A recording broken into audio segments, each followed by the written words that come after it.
Hello students, hope so you all are doing well in this lockdown. As we know that right now the entire world is facing a pandemic known as coronavirus or COVID-19. So I would like to request you all to stay at home, be safe and strictly follow the rules of lockdown given by the government. So now let's come on the main topic. My subject is Indian Financial System, Unit 3, and my topic is credit rating agencies. So first of all, we will see that what do we mean by credit rating. Credit rating का क्या मतलब होता है. अब जैसे पहले मैं आपको एक एग्जाम्पल दूँ. आप लोग स्कूल जाते हैं, स्कूल में हर क्लास में आपका एग्ज़ाम होता है. एग्ज़ाम के बाद रिज़ल्ट आता है. कोई बच्चा फर्स्ट आता है, कोई सेकंड आता है, कोई थर्ड आता है. ये रिज़ल्ट क्यों आता है? Just to know the efficiency of the students कि कौन सा स्टूडेंट एफिशिएंट है, हार्ड वर्किंग है, कौन कितने एफर्ट्स डाल रहा है. इन द सेम वे जब इन्वेस्टर कोई इन्वेस्ट करना चाहता है शेयर्स पे, सिक्योरिटीज़ पे, स्टॉक्स पे, डिबेंचर्स पे, तो वो भी चाहता है कि वो बेस्ट से बेस्ट स्टॉक पे इन्वेस्ट करे. तो वो ये कैसे जान पाएगा कि कौन सा शेयर बेस्ट है, कौन सा डिबेंचर लेना सही रहेगा, कौन सी सिक्योरिटी पे इन्वेस्ट करना सही रहेगा, किस कंपनी में इन्वेस्ट करना सही रहेगा? ये वो जान पाएगा क्रेडिट रेटिंग के थ्रू. क्रेडिट रेटिंग में क्या होता है कि हर शेयर को, सिक्योरिटी को या कंपनी को उनके पास्ट परफॉर्मेंस के बेसिस पर रैंक दी जाती है, रेटिंग दी जाती है. तो ये कहलाती है क्रेडिट रेटिंग.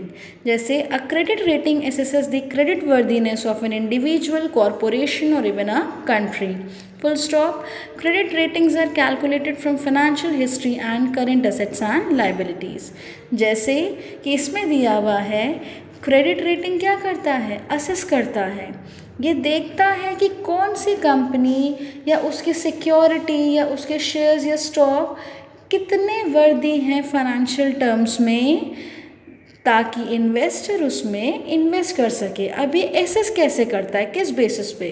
जैसा कि मैंने कहा, पास्ट परफॉर्मेंस के बेसिस पे कि पास्ट फाइनेंशियल परफॉर्मेंस कंपनी की या इन स्टॉक्स की या सिक्योरिटीज़ की कैसी रही है, ये लोग कैसी फाइनेंशियल परफॉर्मेंस देते आए हैं, और अभी कंपनी के पास कितने करंट एसेट्स हैं. Current assets in the sense जो ईजिली कैश में कन्वर्ट हो पाए. तो कितने करंट एसेट्स हैं एंड कितनी लाइबिलिटीज़ हैं. लाइबिलिटीज़ मीन्स जो पे ऑफ करना है. तो इस बेसिस पे किसी भी कंपनी को या किसी भी सिक्योरिटी को, उसके शेयर्स को क्रेडिट रेटिंग या रैंकिंग दी जाती है.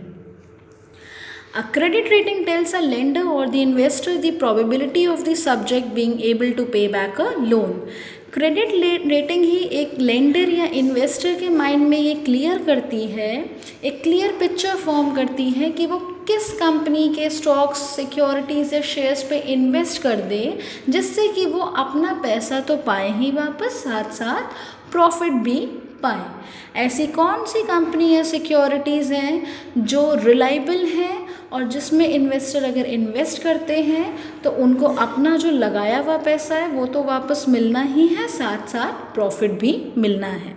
Third point, a poor credit rating indicates a high risk of defaulting on loan and this leads to high interest rates. जिन कंपनीज़ को या जिन स्टॉक्स को, जिन शेयर्स को लो रैंक मिलती है, अब जैसे ही क्लास में जो बच्चा सबसे कम रैंक पाता है, जब नेक्स्ट एग्ज़ाम आता है या कोई क्विज विज हो, तो हम लोग क्या सोचते हैं, उसके परफॉर्मेंस को लेके हम लोग डाउटफुल रहते हैं कि ये कैसे परफॉर्म करेगा, ये पास होगा कि नहीं, ये कितने नंबर लाएगा. इन द सेम वे जिन स्टॉक्स को या सिक्योरिटीज़ को लोवेस्ट रैंकिंग मिलती है या लोवेस्ट रेटिंग मिलती है, वो डिफ़ॉल्टिंग उसमें कैटेगरी में आ जाते हैं कि ये लोन वापस कर भी पाएंगे कि नहीं. अब जैसे कि कोई पर्सन ने किसी कंपनी में डिबेंचर्स लिए हुए हैं और उस कंपनी को सबसे लो रेटिंग मिली हुई है, तो अब क्या होगा, इन्वेस्टर डाउट में आ जाएगा कि हमने जो इन्वेस्टमेंट किया है मुझे वो वापस मिलेगा कि नहीं. तो इस केस में क्या होगा कि कंपनी जब डिबेंचर्स को पे ऑफ करेगी प्रिंसिपल अमाउंट के साथ साथ जो इंटरेस्ट देगी, तो उस इंटरेस्ट का रेट हाई हो जाएगा. क्यों? क्योंकि कंपनी की रेटिंग लो है तो इसीलिए उसमें डिफ़ॉल्ट रिस्क इंक्रीज़ हो जाता है. इन्वेस्टर के माइंड में रिलायबिलिटी कम रहती है, इसीलिए इंटरेस्ट रेट इंक्रीज हो जाता है। ऑन द वाइस वर्सा, जिस कंपनी को सबसे हाई रैंकिंग मिलती है उन लोगों के इंटरेस्ट रेट हाई नहीं होते हैं, वो लो ही रहते हैं। क्यों? क्योंकि वो इन्वेस्टर को एक रिलायबिलिटी देते हैं कि हाँ, आपने जो इन्वेस्टमेंट किया है वो आपको टाइम पे विद प्रॉफिट वापस मिलेगा। आई होप आपको क्रेडिट रेटिंग का कॉन्सेप्ट क्लियर हो गया है। Now let's see what do we mean by credit rating agency. Credit rating agency means a body corporate which is engaged in the business of rating of securities offered by the company. जैसा कि मैंने बताया कि credit rating का ये मतलब है कि शेयर्स या सिक्योरिटीज़ या स्टॉक्स को रैंकिंग देना। अब ये रैंकिंग कौन देती है? रैंकिंग देती है क्रेडिट रेटिंग एजेंसी। ये एक कॉरपोरेट बॉडी है जिसका बिजनेस या जिसका काम ही ये है कि मार्केट में जिन सिक्योरिटी स्टॉक्स या जो कंपनीज ट्रेड कर रही हैं उनको रेटिंग और रैंकिंग देना। Next, the debt instruments rated by CRAs include government bonds, corporate bonds, CDs, municipal bonds, preferred stock and collateralized securities such as mortgage-backed securities and collateralized debt obligations. अब credit rating agency में किन किन instruments या securities को rating दी जाती हैं? वो है government bonds, corporate bonds, CDs, municipal bonds, preferred stock and collateralized securities such as mortgage backed securities. Mortgage means गिरवी रखना and collateralized debt obligations. In instruments पे CRA means credit rating agency अपनी rating provide करती है। I hope आप लोगों को clear हुआ कि क्रेडिट रेटिंग एजेंसी क्या है। Now let's see the eligibility criteria. Eligibility criteria means कौन सी कंपनी खुद को as a credit rating company register करवा सकती है। तो first is setup and registered as a company. First point कि वो एक रजिस्टर्ड कंपनी होनी चाहिए, उसका रजिस्ट्रेशन हो चुका होना चाहिए as a credit rating agency company. Next point, has specified rating activity as one of its main objects in its memorandum of association. जैसा कि आप सब जानते हैं कि कंपनी में मेमोरेंडम ऑफ एसोसिएशन कंपनी की फॉर्मेशन के टाइम पे बनाया जाता है। तो मेमोरेंडम ऑफ एसोसिएशन के क्लॉजेस में से जो सबसे एक इम्पॉर्टेंट क्लॉज होता है वो होता है ऑब्जेक्ट क्लॉज, जिसमें कंपनी का ऑब्जेक्टिव क्या है, वो किस लिए फॉर्म हो रही है, वो कौन सा काम करेगी, वो किस चीज़ में ट्रेड करेगी, ये सब मेंशन रहता है। तो जो क्रेडिट रेटिंग एजेंसी रजिस्टर हो रही है as a credit rating agency, उसके मेमोरेंडम ऑफ एसोसिएशन में क्रेडिट रेटिंग का ऑब्जेक्ट मेंशन होना चाहिए कि हमारा काम है क्रेडिट रेटिंग करना, हम इसी का बिजनेस करेंगे या इसी में एंगेज रहेंगे। ये ऑब्जेक्ट कंपनी के मेमोरेंडम ऑफ एसोसिएशन के ऑब्जेक्ट क्लॉज में होना नेसेसरी है। मीन्स कंपनी का जो मेमोरेंडम ऑफ एसोसिएशन है उसमें ये क्लॉज होना इम्पॉर्टेंट है कि कंपनी का बिजनेस क्रेडिट रेटिंग ही है। Next point, has a minimum net worth of ₹5 crore. Net worth जो है 5 करोड़ तक का होना चाहिए, कम से कम नेटवर्थ कंपनी के पास 5 करोड़ तक का होना चाहिए खुद को as a credit rating agency के लिए रजिस्टर कराने के लिए। Next point, has adequate infrastructure. Infrastructure proper होना चाहिए। Next point, promoters have professional competence, financial soundness and general reputation of fairness and integrity in business transactions to the satisfaction of SEBI.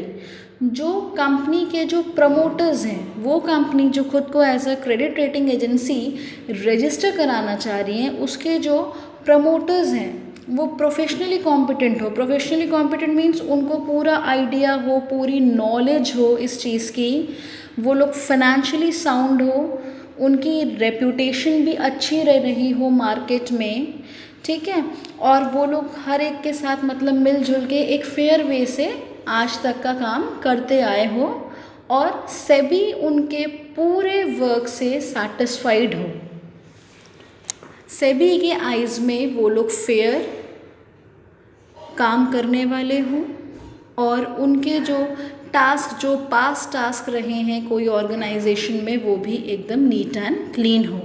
Last point, has employed persons with adequate professional and other relevant experience as per SEBI directions. SEBI जैसा direct करता है कि कौन कौन से employees किस किस phase में चाहिए, इस कंपनी में किस किस चीज़ के लिए चाहिए, वैसे ही प्रोफेशनल उस क्रेडिट रेटिंग एजेंसी कंपनी को हायर करने होंगे फ्रॉम टाइम टू टाइम। तो ये थे eligibility criteria. Now let's see the functions of credit rating agency. Functions means credit rating agency का काम क्या है, वो क्या काम करता है। Point number 1, provide easy to understand information. Rating agencies gather information then analyse information to interpret and summarise complex information in a simple and readily understood manner. Credit rating agency investors को ये information provide करती है बहुत ही easy and simple way से, जिससे वो समझ पाए। ईजी एंड सिंपल वे इनके, जैसे कि आपको कोई एक चीज़ की रैंकिंग दी है, 1st, 2nd, 3rd, 4th, 5th, 6th, 7th, 8th, 9th, 10th, तो जब रैंकिंग दिया रहता है तो आप ये इटसेल्फ ही एनालाइज कर पाओगे कि जिसे 10th नंबर दिया गया है वो कम एफिशिएंट है और जिसे 1st नंबर दिया गया है वो ज़्यादा एफिशिएंट है। तो ये एक इजी वे हुआ ना कोई भी चीज़ को समझने का। तो इसी वे में क्रेडिट रेटिंग एजेंसी इन्वेस्टर्स को एक easy and simple data provide करती है, इंफॉर्मेशन प्रोवाइड करती है, जिसके बेसिस पे इन्वेस्टर्स अपना डिसीजन लेते हैं कि उनको किस कंपनी में या किस सिक्योरिटी में या किस स्टॉक में किस बॉन्ड में इन्वेस्ट करना है। Point number 2, provide basis for investment. An investment rated by a credit rating enjoys higher confidence from investors. Investors can make an estimate of the risk and return associated with a particular rated issue while investing money in them. जो भी shares, जो भी company के stocks, securities जिनकी credit rating होती है वो ज़्यादा से ज़्यादा इन्वेस्टर्स अट्रैक्ट करते हैं। आई मीन टू से कि जिन कंपनी के स्टॉक्स की, सिक्योरिटीज़ की, बॉन्ड्स की क्रेडिट रेटिंग होती है वो इन्वेस्टर्स की आइज़ में ज़्यादा रिलायबल कंपनी या स्टॉक्स या सिक्योरिटीज़ होते हैं, तो इन्वेस्टर्स उन पे ज़्यादा इन्वेस्टमेंट करते हैं एज़ कम्पेयर टू जिनकी कोई भी रेटिंग नहीं होती है। वो इन्वेस्टर्स की आंखों में रिलायबल कम होती हैं वो सिक्योरिटीज़ या शेयर्स, और जिनकी रेटिंग होती है इन्वेस्टर्स उन पे ज़्यादा रिलाई करते हैं, इसीलिए वो मैक्सिमम इन्वेस्टमेंट उन्हीं स्टॉक या शेयर्स या कंपनी में करते हैं। Point number 3, healthy discipline on corporate borrowers. Higher credit rating to any credit investment makes the financial instrument bond mortgage security more attractive to investors. Corporations can borrow money more cheaply if they maintain high credit ratings on their debts. अब इसका क्या मतलब होता है कि जैसे जिन companies को या जिन कंपनीज़ के स्टॉक्स को, सिक्योरिटीज़ को, बॉन्ड्स को हाई रेटिंग मिलती है वो लोग क्या कर सकते, वो एक रिलायबल पोजीशन में आ जाते हैं, उन पे इन्वेस्टर्स की या किसी भी बैंक की रिलायबिलिटी इंक्रीज़ हो जाती है, तो वो ईजी वे से मार्केट से लोन भी पा सकते हैं, मार्केट से डेब्ट्स को रेस कर सकते हैं। वो लोग इस पोजीशन से ये इंजॉय या बेनिफिट पाते हैं कि वो लोग इजी वे से मार्केट से लोन या डेब्ट्स को रेस कर सकते हैं, क्योंकि वो लोग रिलायबल होते हैं। इन्वेस्टर्स या किसी भी इंडिविजुअल कॉरपोरेशन के टर्म्स में वो लोग रिलायबल हैं क्योंकि उनकी credit rating is high. Clear? ये जिनकी क्रेडिट रेटिंग हाई होती है वो कंपनी या उनके स्टॉक या सिक्योरिटीज़ या शेयर्स इन्वेस्टर्स को अट्रैक्ट करते हैं, वो अट्रैक्टिव हो जाते हैं इन्वेस्टर्स के आइज़ में। Last point, formulation of public policy. Once the debt securities are rated professionally, it would be easier to formulate public policy guidelines as to the eligibility of securities to be included in different kinds of institution portfolios. Formation of public policy की formulation में भी credit rating बहुत helpful है. किस वे से? जब किसी भी एक सिक्योरिटी को हमने रेटिंग दे दी है, ठीक है, उसी हिसाब से गाइडलाइंस फॉर्म करना भी इजी हो जाता है. इन द सेंस, जैसे कि जिन कंपनीज़ को हाई रेटिंग दी गई है, तो जब हम लोग गाइडलाइंस निकालते हैं पब्लिक पॉलिसी पे, हम लोग क्या बोलते हैं कि आप लोग इस पे इन्वेस्टमेंट कीजिए, इस पे आपको इतना रिटर्न मिल जाएगा, इनकी परफॉर्मेंस ये रही है. तो जो पब्लिक पॉलिसी हम लोग फॉर्म करते हैं शेयर्स, स्टॉक्स या सिक्योरिटीज़ को लेके, उसमें क्रेडिट रेटिंग एक बहुत ही एसेंशियल रोल प्ले करती है. वो हेल्प करती है जिससे कि हम लोग पब्लिक पॉलिसी फॉर्म कर पाए उस रेटिंग के बेसिस पर. आई होप आप लोगों को फंक्शंस क्लियर हुए. अब हम लोग देखते हैं कुछ क्रेडिट रेटिंग एजेंसीज जो वर्क कर रही हैं और उनका मार्केट क्या है.